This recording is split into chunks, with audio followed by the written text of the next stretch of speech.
Hello viewers, welcome to Newsweek South Asia, a program that talks about breeding of terrorism and its impact on South Asian nations. Let's begin with the headlines first. Major terror attack averted by security forces in Kashmir. Pakistani man attacks Gurdwara in England's Derby. Afghan government releases hundreds of Taliban prisoners under US peace deal. And Pakistan continues effort to counter India in Afghanistan. Pakistan has been relentless in its efforts to foment terrorism in Jammu and Kashmir by exporting terrorists and ammunitions into the valley. But vigilant Indian security forces have been successfully busting all kinds of terror plans being hatched in the corridors of Rawalpindi and Islamabad. A major Pulwama-like incident got averted this week as security forces intercepted IED-laden car belonging to an active Hizbul Mujahideen terrorist. We have a detailed report. This blast could have left a disastrous mark on Kashmir's history if it would have been successfully executed by Pakistan-backed terrorists. An intelligence input about the terror plan helped the security forces to avert the massive blast when they intercepted an IED-laden car in Pulwama on the night of May 27. A white Hyundai Sentra car with a fake registration number was signaled to stop at a checkpoint, but it tried to accelerate and go through the barricade. The driver managed to escape, leaving behind the car laden with 40 to 45 kg of improvised explosive device. The car, along with the IED, was later destroyed by a bomb disposal squad. Later, police identified the owner of explosive-laden car belonging to Hidayatullah Malik, an active member of Hizbul Mujahideen terror group. Hidayatullah Malik is a resident of Sharatpura in Shopian who joined the militant ranks in July 2019. Pulwama police ने security force के मदद से इस बहुत बड़े हादसा होने से रोक लिया। तो हम लोग सस्पेक्ट करते हैं जो आदिल जो है एचएम के मिलिटेंट है, लेकिन जैश के साथ भी चलता है, और जो फौजी भाई है पुलवामा में जो पाकिस्तानी मिलिटेंट है, जैश के कमांडर है, ये तीनों मिलके इसको अंजाम दे रहा था। The plan had chilling similarities with last year's terror attack in Pulwama, when over 40 soldiers were killed as a suicide bomber, Adil Ahmed Dar, drove a car full of explosives into a CRPF convoy. The blast was so intense that the body parts of the martyred Indian security officers could be seen strewn around the area. The attack was carried out by Pakistan-based terror group Jaish-e-Mohammed. I would like to compliment the security forces for being alert and having an excellent intelligence system and diverting this a major event which could have happened. But it is again a warning to Pakistan and the terrorist network and the ISI, which has still not stopped the old story narrative and their agendas in this area. It's a warning to them that none of their such ill-intentioned activities will be permitted to succeed. It is an indication, it's a challenge and a message to them. Frustrated by its failure on all fronts in Jammu and Kashmir, Pakistan has been pursuing new terror plots to attack the security forces. Amid COVID-19 outbreak in the past 2 months, there has been a spurt in terror attacks in the Union Territory. Indian security forces have been lucratively foiling all of their attempts and eliminated several Pakistan-trained terrorists. Riaz Naiko, one of Kashmir's most wanted terrorists and the commander of terror group Hizbul Mujahideen, was killed in one of these encounters in Pulwama earlier this month. Pakistan is a nation of terrorists. Pakistan wants bloodshed, and once again Pakistan is exposed before the international community that see, even during this corona lockdown period, what Pakistani terrorists and Pakistani ISI are doing in Kashmir Valley. Hats off to the Jawans of Indian Army and Jammu and Kashmir Police for foiling this attempt of Pakistani terrorists in Kashmir Valley. This is very big achievement of our Jawans. Once again, Indians Jawans won and Pakistani terrorists failed. At a time when the countries are making an integrated approach to face the challenge of COVID-19 pandemic, Pakistan is focusing on its strategies to spread terrorism in its neighbor and across the globe. Pakistani army generals, who are the real masterminds behind most of the terror attacks, believe that the world won't notice their devious plans amid the pandemic outbreak. But to their surprise, not only all of their diabolic activities are being monitored, but are being given a befitting reply by the Indian forces. Pakistan continues to exploit religious sentiments to incite extremism and terrorism across the world. Weeks after the devastating attack on a historic Gurdwara in Kabul city, a Pakistani man attacked the Guru Arjan Dev Shrine in Derby city of United Kingdom. It is predicted that Pakistan is now trying to promote hate among communities across the world. We have a report. In a flashback, Pakistan-sponsored terrorism created mayhem in India's Punjab state in the 1980s and early 1990s. It promoted Khalistani movement, a demand for a separate Sikh state within India, and provided arms and ammunition to Sikh youth. The Khalistani movement eventually faded away by the mid-1990s, but Pakistan provided shelter to Sikh separatists and since then misleading the Sikhs for its anti-India propaganda. Recently, a Gurdwara Sikh holy shrine in Derby city was vandalized by a man of Pakistani origin in an apparent incident of hate crime. He caused damages worth thousands of pounds at the Guru Arjan Dev Gurdwara. The man also left a note mentioning Kashmir on the walls of the Gurdwara. Try to help Kashmir people, otherwise problem everyone, the message read, along with the phone number.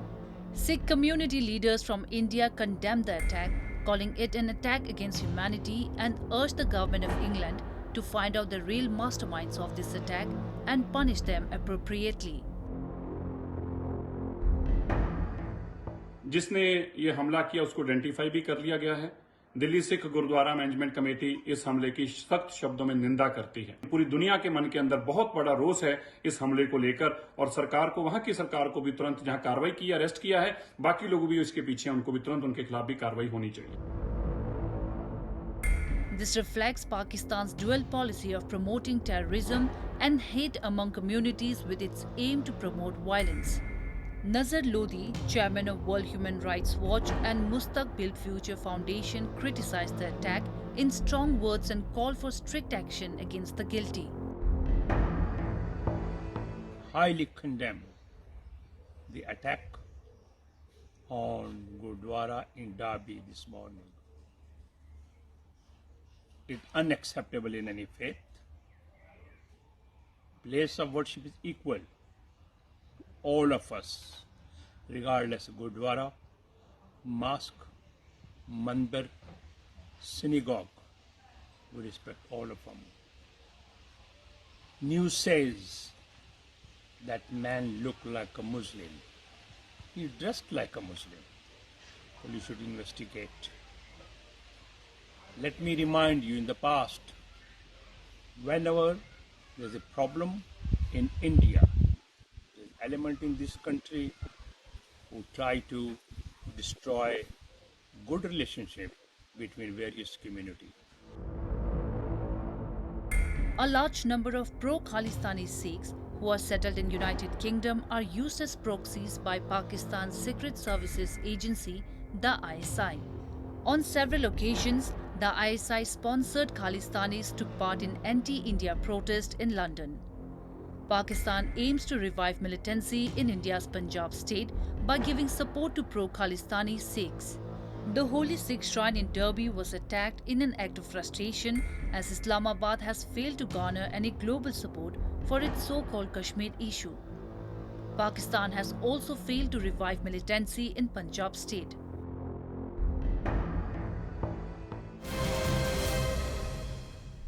The glimmer of hopes to end a constant wave of violence arrived in Afghanistan this week as the Afghan government released a total of 900 Taliban prisoners from government's prison in its latest move to further advance the intra-Afghan peace talks. Earlier, the Taliban had announced a 3-day ceasefire on the occasion of Eid. This move came as a surprise to many as Afghanistan has been witnessing various acts of violence since last 3 months, most of which were carried out by the Taliban against Afghan soldiers and civilians. A report.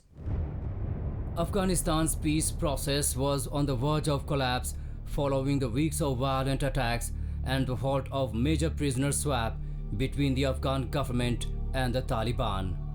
However, a brief ceasefire between the two sides and release of Taliban prisoners has breathed a new life into the efforts to end the 19-year-old war.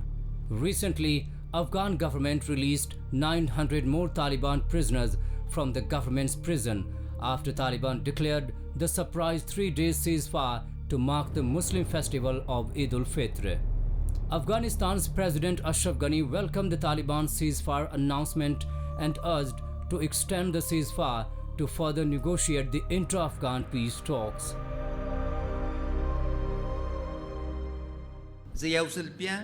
د طالبان الخوا د اوربند اعلان هر کلی کو او بیگاش پمه ټول امنیتی او دفاعي ځواکونو ته امر کړی چې اوربند به په بشپړه مراعات کړي او یوازې دفاعي حالت غوره کړي.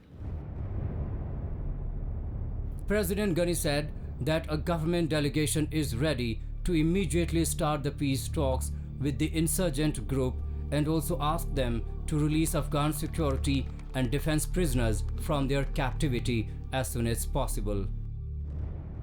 اعلان میکنم که در رهایی زندانیان طالبان حرکت سریع خواهد آمد و اقدامات جدی صورت خواهد گرفت. در عین حال سر طالبان صدا میکنیم که زندانیان قوای امنیتی و دفاعی ما را که نزد از اینها موجود هستند و زودی ممکنه رها سازند.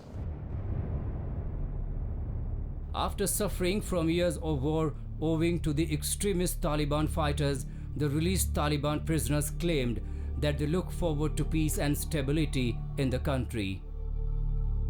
موږ د ازادي ته ډیر خوشاله یو چې څومره په دې خاطر چې دا د سوبې او د سولې او د امن او د اسلامي نظام او د اسلامي حکومت لپاره یو ډیر ستره مقدمه ده او ستر خنډ دی چې د بین الافغاني مذاکراتو او د اسلامي نظام د احیا مجدد لپاره یو ستر ګام دی چې حکومت او طالبان په مشترک سره اخی موږ واقعا موږ ډیر خوشاله یو چې دا مقدمه د لپاره دراتو د سولې کې.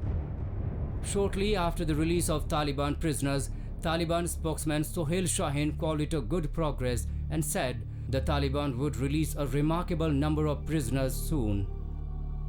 It is the single largest prisoner release since the US and the Taliban signed a peace deal earlier this year. The United States and the Taliban inked a peace deal in Doha on 29th February that calls for the full withdrawal of American troops from Afghanistan within 14 months, including a Taliban guarantee that Afghan soil will not be used as a launchpad against the US and its allies, the launch of intra-Afghan negotiations and a permanent and comprehensive ceasefire. The deal also calls for Afghanistan to release up to 5,000 Taliban prisoners and Taliban to release 1,000 Afghan soldiers as a prelude to peace negotiations, but the exchange of prisoners was repeatedly delayed. Now this development has raised prospect of an extended cessation of violence and revived the long-delayed launch of direct talks between the government and insurgents over a permanent ceasefire and a power-sharing deal. The Afghanistan government had initially released about 1,000 prisoners.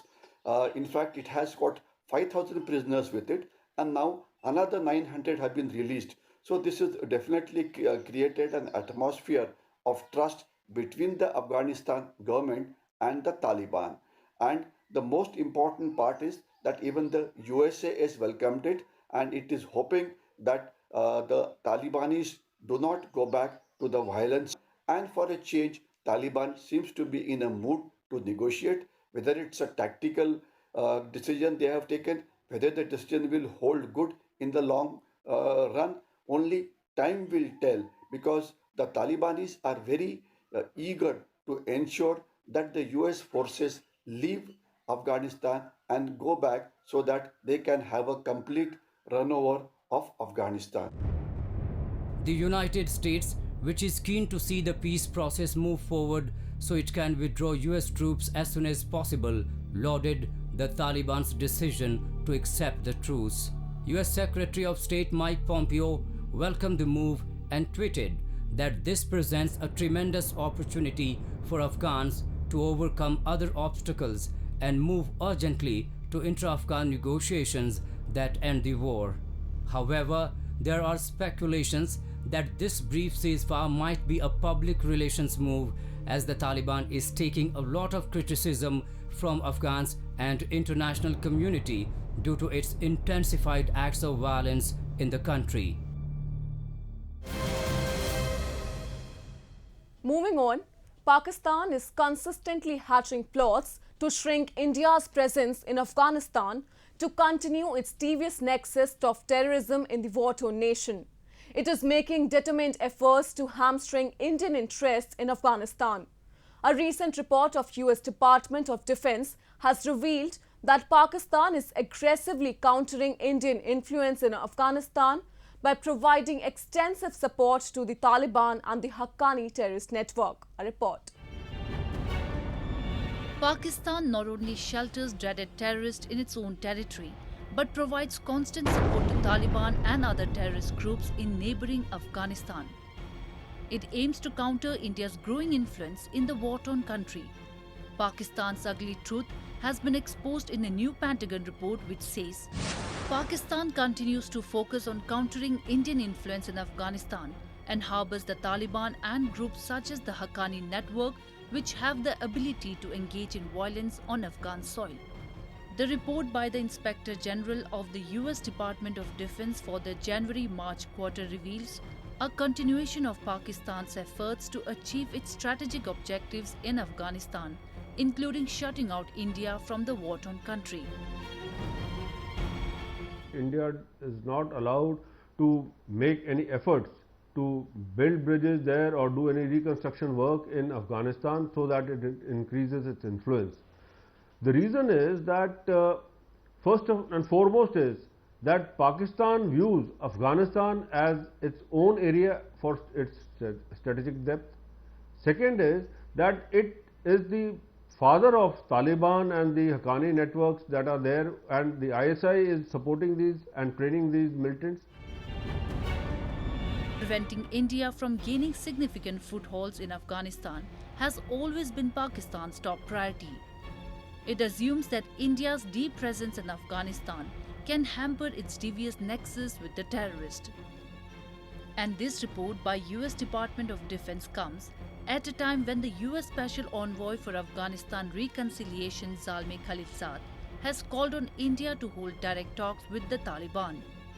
However, Islamabad has made determined efforts to ensure that New Delhi remains pushed out of any peace agreement that might decide Afghanistan's future.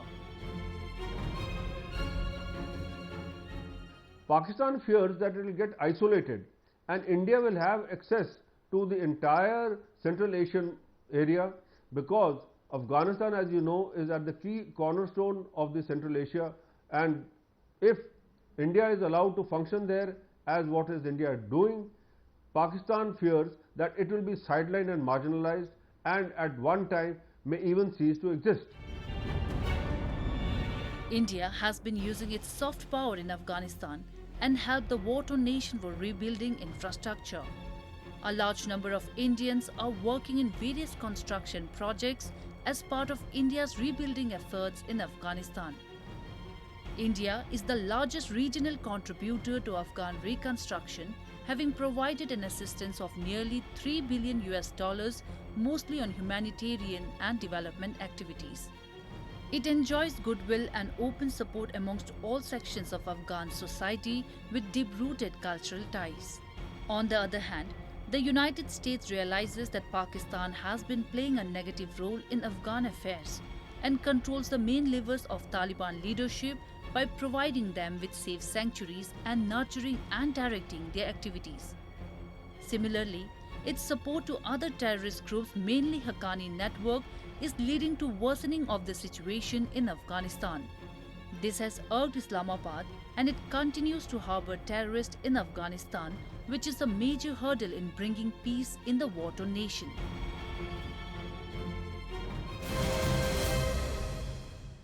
Moving on, residents of Pakistan-occupied Kashmir are facing the atrocities of police officials even at the time of coronavirus crisis. Neither the government is providing them with any kind of medical assistance, nor can they step out of their homes to seek for it, as they are being beaten brutally by the police officials if they do so. Have a look.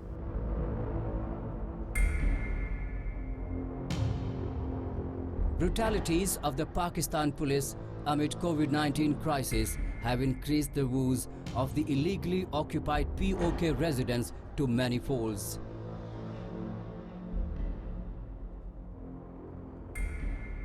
Locals who have already been reeling due to poor medical infrastructure and lack of proper corona testing facilities are now also bearing the brunt of police officials as well.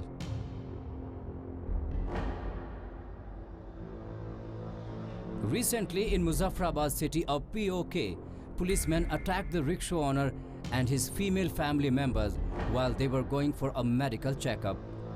As per the owner's wife, policemen treated them as if they are not the residents of the region but thieves or dacoits. मैं monthly checkup करवाती हूँ, ठीक है, तो 2 महीने हो गए lockdown की वजह से मैंने कोई अपना टेस्ट कोई चेकअप नहीं करवाया, तो मैं इनसे कहती रहती थी, लेकिन इन्होंने कहा था कि रिक्शा अलाउड नहीं है। उस वजह से आज मैंने इनसे कहा कि आप कोई भी बंदोबस्त करें, किसी तरह से भी कन्वेंस का बंदोबस्त करके तो मुझे हॉस्पिटल लेके जाएं। तो इन्होंने काफ़ी कोशिश की, लेकिन इस तरह से हमें कोई गाड़ी अरेंज ना कर सके हम। तो मैंने कहा चलें, आपका अपना रिक्शा है, आप कोई मजदूरी के लिए तो नहीं जा रहे हैं ना, फैमिली है, हम लोग साथ हैं, तो आप जहाँ पे कोई पूछे तो बता दीजिएगा। ज़ाहिर है मैं ये सोच रही थी कि हमारी पुलिस जो है हमारे साथ तावन करने वाली है, लेकिन मैंने आज पुलिस का असल रूप देखा है। उन्होंने रिक्शे पे जब वार किया ना तो रिक्शा उलट पुलट हो गया, इनके कंट्रोल में नहीं रहा, इनके बाजू पे भी मारा है ना स्टिक से, तो रिक्शा इनके कंट्रोल में नहीं रहा है। ना उन्होंने कोई रोकने की कोशिश की है, ना कुछ, बस अचानक से हमला किया जैसे हम कोई चोर डाकू हैं, जैसे हम इस कश्मीर के रहने वाले हैं ही नहीं, हम शहरी नहीं हैं, हम कहीं से हिजरत करके आए हुए हैं, हम लोग यहाँ के मकामी नहीं हैं, हम लोगों को जैसे कोई हक नहीं है कहीं निकलने का, अपने आप को चेक करवाने का भी।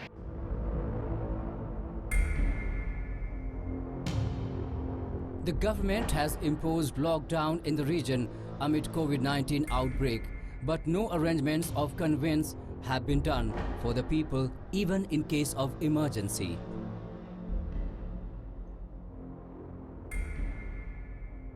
And somehow, if anyone uses his own vehicle, he has to meet with extreme cruelty of the police officials, and the same happened in the case of rickshaw owner.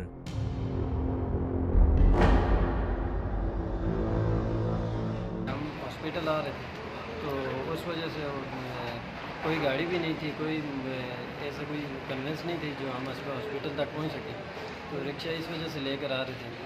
और पीछे 1-2 नाके से हम गुजर के आए, वो कागज़ दिखाए उन लोगों को, उन्होंने छोड़ दिया। और 0 पॉइंट जब पहुंचे तो वहाँ पहले तो कोई भी था ही नहीं, साइडों पे कहीं छुपे हुए थे। जब वहाँ पहुंचे तो उन्होंने अचानक ही वार करनी, छड़ियों से वार करनी शुरू कर दी। उन्होंने वो फ्रंट शीशे पे वो ज़ोर से स्टिक मारी, तो वो शीशा जब टूटा तो हमें कुछ पता नहीं चला, वो रिक्शा जो हमारा जाके खाई में जा गिरा।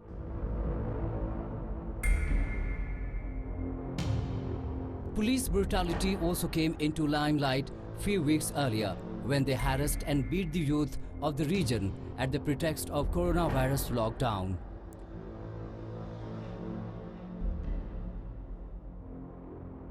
Locals even blamed the cops for the death of a youth named Zishan Ayub after he allegedly violated the lockdown imposed in the region.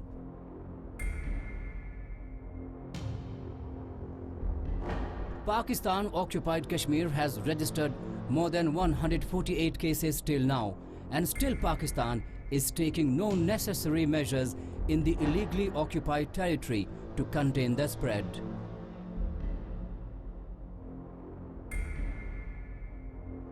They have just restricted the people to their homes by imposing lockdown, but have done no arrangements for them to even meet their basic requirements, and in case they step out, inhuman treatment is meted out to them.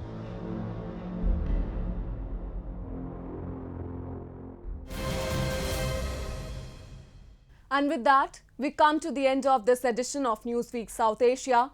We will be back next week with more news, views and analysis from the subcontinent. Meanwhile, do keep writing to us at nwsa@anin.com. This is Shreyasa Vijay signing off on the behalf of entire production team of Newsweek South Asia. Goodbye and take care.